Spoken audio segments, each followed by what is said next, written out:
After a succession of amazing vicissitudes, the memory of which is in great part lost by the wrongs of time and the bad style of historians, the Penguins established the government of the Penguins by themselves.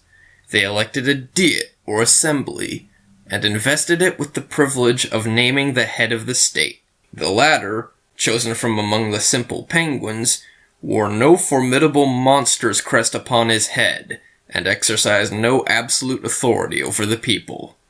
He was himself subject to the laws of the nation. He was not given the title of king, and no ordinal number followed his name. He bore such names as Paturle, Janvian, Trafalden, Cockenhot, and Bradule.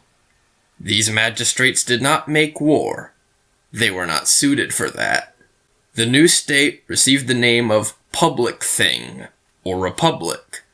Its partisans were called Republicanists, or Republicans.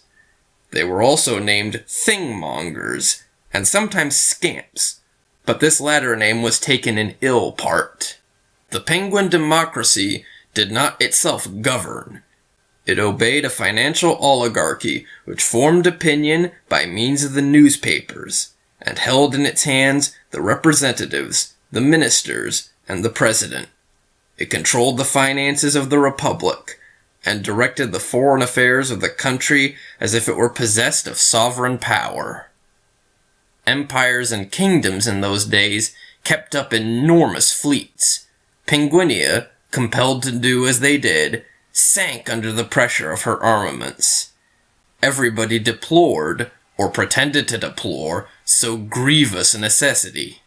However, the rich, and those engaged in business or affairs, submitted to it with a good heart through a spirit of patriotism, and because they counted on the soldiers and sailors to defend their goods at home and to acquire markets and territories abroad.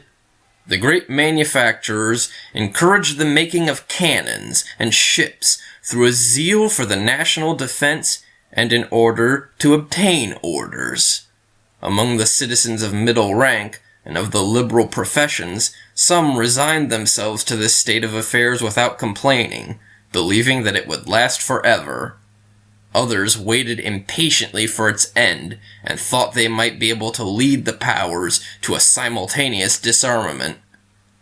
The illustrious Professor Obnubile belonged to this latter class. "War," said he, "is a barbarity to which the progress of civilization will put an end. The great democracies are pacific, and will soon impose their will upon the aristocrats." Professor Obnubile, who had for 60 years led a solitary and retired life in his laboratory, whither external noises did not penetrate, resolved to observe the spirit of the peoples for himself. He began his studies with the greatest of all democracies, and set sail for New Atlantis. After a voyage of 15 days, his steamer entered, during the night, the harbor of Titanport, where thousands of ships were anchored. An iron bridge thrown across the water and shining with lights stretched between two piers so far apart that Professor Obnubile imagined he was sailing on the seas of Saturn, and that he saw the marvelous ring which girds the planet of the old man. And this immense conduit bore upon it more than 1/4 of the wealth of the world. The learned Penguin, having disembarked, was waited on by automatons in a hotel 48 stories high. Then he took the great railway that led to Gigantopolis, the capital of New Atlantis.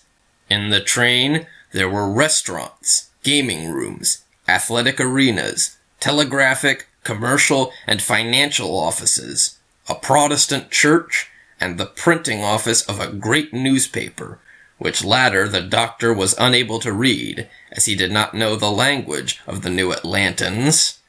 The train passed along the banks of great rivers, through manufacturing cities which concealed the sky with the smoke from their chimneys, towns black in the day, towns red at night, full of noise by day and full of noise also by night. Here, thought the doctor, is a people far too much engaged in industry and trade to make war. I am already certain that the new Atlantans pursue a policy of peace, for it is an axiom admitted by all economists that peace without and peace within are necessary for the progress of commerce and industry. As he surveyed Gigantopolis, he was confirmed in this opinion. People went through the streets so swiftly propelled by hurry that they knocked down all who were in their way. Obnubile was thrown down several times, but soon succeeded in learning how to demean himself better. After an hour's walking, he himself knocked down an Atlantan. Having reached the great square, he saw the portico of a palace in the classic style, whose Corinthian columns reared their capitals of arborescent acanthus 70 meters above the stylobate. As he stood with his head thrown back admiring the building, a man of modest appearance approached him and said in Penguin, "I see by your dress that you are from Penguinia. I know your language. I am a sworn interpreter. This is the Parliament Palace. At the present moment, the representatives of the states are in deliberation. Would you like to be present at the sitting?" The doctor was brought into the hall, and cast his looks upon the crowd of legislators, who were sitting on cane chairs, with their feet upon their desks. The president arose, and, in the midst of general inattention, muttered rather than spoke the following formulas, which the interpreter immediately translated to the doctor.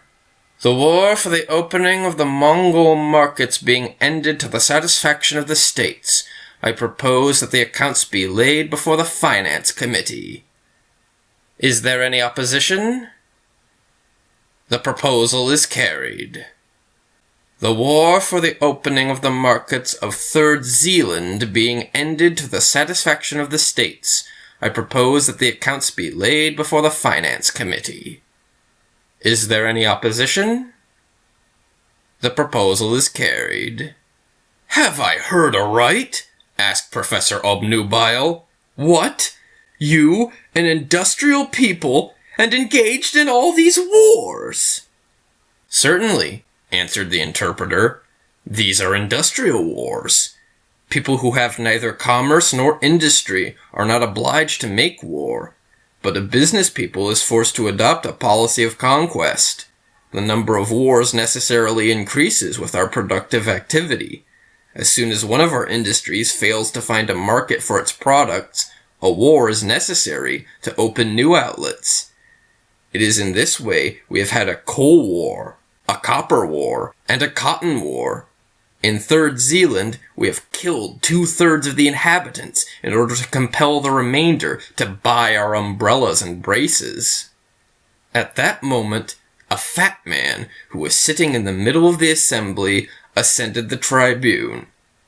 "I claim," said he, "a war against the Emerald Republic, which insolently contends with our pigs for the hegemony of hams and sauces in all the markets of the universe." "Who is that legislator?" asked Doctor Obnubile. "He is a pig merchant." "Is there any opposition?" said the president. "I put the proposition to the vote." The war against the Emerald Republic was voted with uplifted hands by a very large majority. "What?" said Obnubile to the interpreter. "You have voted a war with that rapidity and that indifference?" "Oh, it is an unimportant war, which will hardly cost $8 million. "And men?" "The men are included in the $8 million. Then Dr. Obnubile bent his head in bitter reflection. "Since wealth and civilization admit of as many causes of wars as poverty and barbarism, since the folly and wickedness of men are incurable, there remains but one good action to be done. The wise man will collect enough dynamite to blow up this planet.